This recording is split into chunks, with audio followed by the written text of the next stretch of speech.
The Wells Fargo van which had been transporting the money had been found dumped at a farm in Juja. The safe was also recovered intact near Rivandarugo in the same area with all the money. The attempted robbery had failed. This man too was found handcuffed to a tree.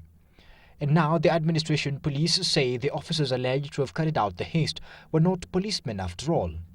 Our preliminary investigations indicate that the people who perpetrated this crime were not our officers, and they may likely have been people posing as officers and therefore total imposters and criminals. Mwinyi says if anyone in the administration police force had been involved in the heist, then they would have been on the run. The situation, however, is different.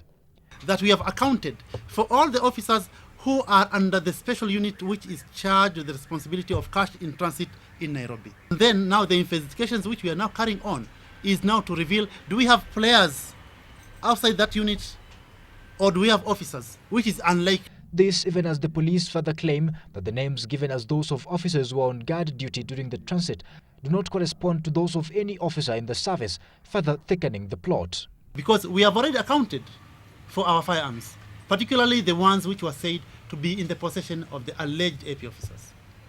It means now we are dealing with a clique of criminals who might have acquired arms through their own dubious means.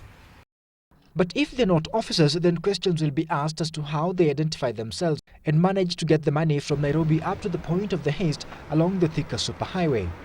Mwinyi says the administration police will be seeking to reform the cash in transit service to prevent such incidents in future. This include proper registration of officers involved in the activity and identification. We are happy we were able to recover this money intact. But now we want to go further and ensure that even attempting to steal this money is way out of reach of would-be criminals. The money stolen and recovered yesterday was being transported from Equity Bank's Upper Hill branch to Garissa, meant to pay civil servants stationed in northeastern Kenya. Andrew Ochieng, Citizen Weekend.